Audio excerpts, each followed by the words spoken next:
Welcome to The Explainer. Today, we're taking a look at the source material to completely rewrite the rulebook on modern business strategy, architecting growth through artificial intelligence integration. Let's skip the buzzwords, right? We all know AI is here. Instead, we're jumping straight into the hard data to see exactly how AI is fundamentally changing the structural blueprint of successful organizations.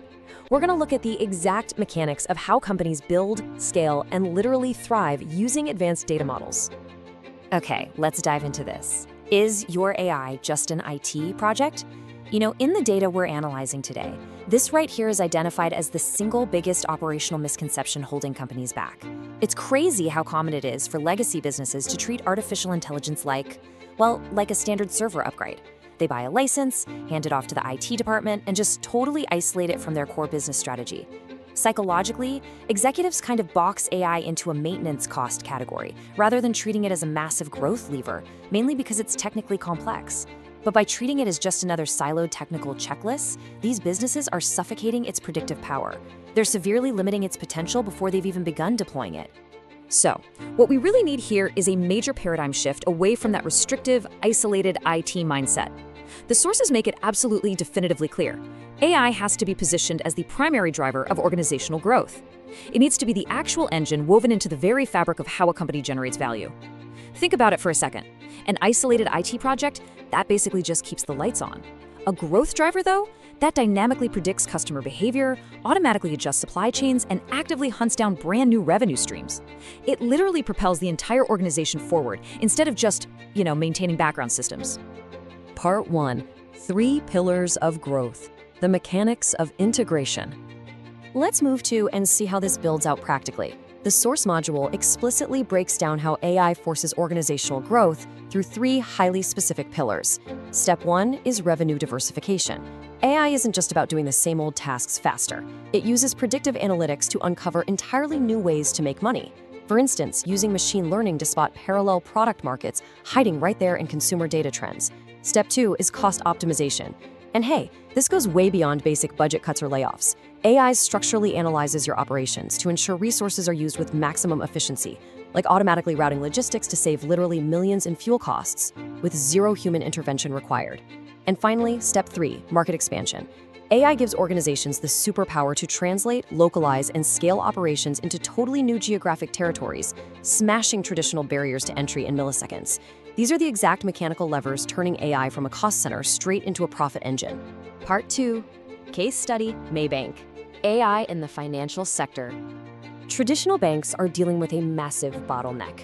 Accurately understanding customers and pricing risk usually takes weeks of manual analysis. Now, what's really interesting about this is how Malaysian institutions, specifically Maybank, are completely overhauling those core functions.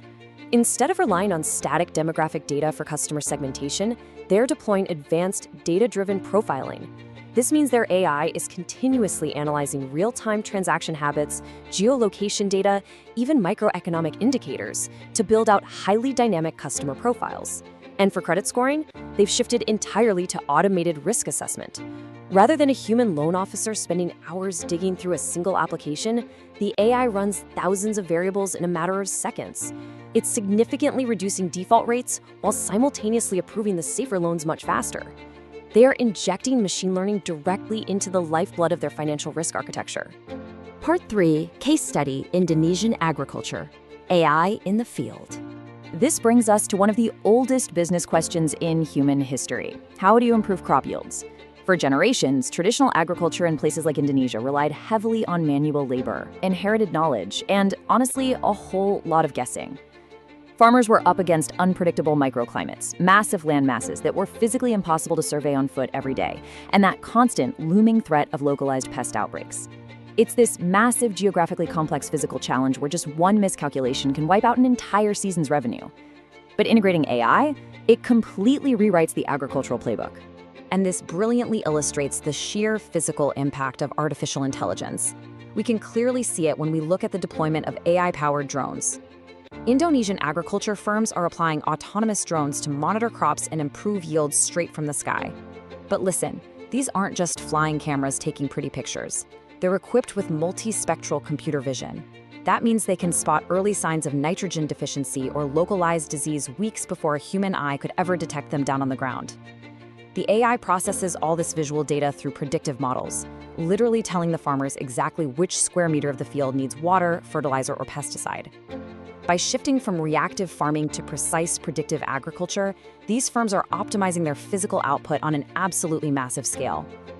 Part 4. The ultimate AI goal. Defining success. So, the crucial point is this. The source material distills all of this down to one absolute golden rule. You have to align AI investments with measurable growth objectives. Measurable growth objectives. Think about a company that goes out and buys a top-of-the-line predictive text AI for their customer service team just because it's the trendy thing to do. But then they never track if it actually reduced call resolution times or if it boosted customer retention. That's millions spent for zero tangible ROI. If you're spending capital on artificial intelligence and it's not directly mapped to a specific key performance indicator, whether that's a 5% bump in revenue, a 10% drop in supply chain costs, or breaking into 3 new global markets, then you've fallen right back into that trap of the isolated IT project. True integration absolutely demands alignment between the algorithmic output and your boardroom target. Which brings us to our final thought for this explainer. I want you to take a hard, honest look at your own organization. Is your AI strategy actually architected for growth? Are you treating it like a routine server upgrade, keeping it siloed over in the IT department? Or are you deploying it like a drone, constantly scanning the horizon from new markets and optimized revenue streams? The blueprint is right in front of us. It's time to decide how you're going to build. Thanks for joining me, and I'll see you in the next explainer.